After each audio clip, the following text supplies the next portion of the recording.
mengecam dan mengutuk serta menyesali ada tindakan penangkapan tersebut terhadap 6 orang nelayan Aceh Barat.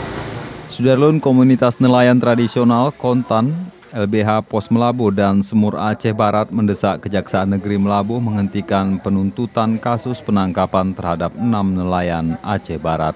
Pernyataan itu disampaikan 3 lembaga tersebut dalam konferensi pers di Sekretariat Bersama Jurnalis Aceh Barat Rabu sore. Ada di sini yang masa berlakunya itu 6 bulan.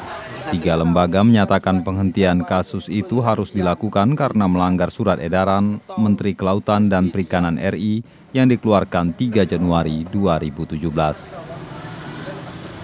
Selain menyorot, Kejaksaan juga menyesalkan terhadap sikap Pol Air Polda Aceh dan Pol Air Polres Aceh Barat yang menangkap 6 nelayan Aceh Barat terkait pelanggaran alat tangkap. Kami mendesak pemerintah Aceh dan Pemkab Aceh Barat melalui Dinas Kelautan dan Perikanan untuk melahirkan kanun atau peraturan daerah yang menyangkut penggunaan alat tangkap yang sesuai dengan kondisi perairan Aceh secara umum dan perairan Aceh Barat khususnya, sehingga menjamin perlindungan terhadap para nelayan tradisional khususnya di Aceh Barat.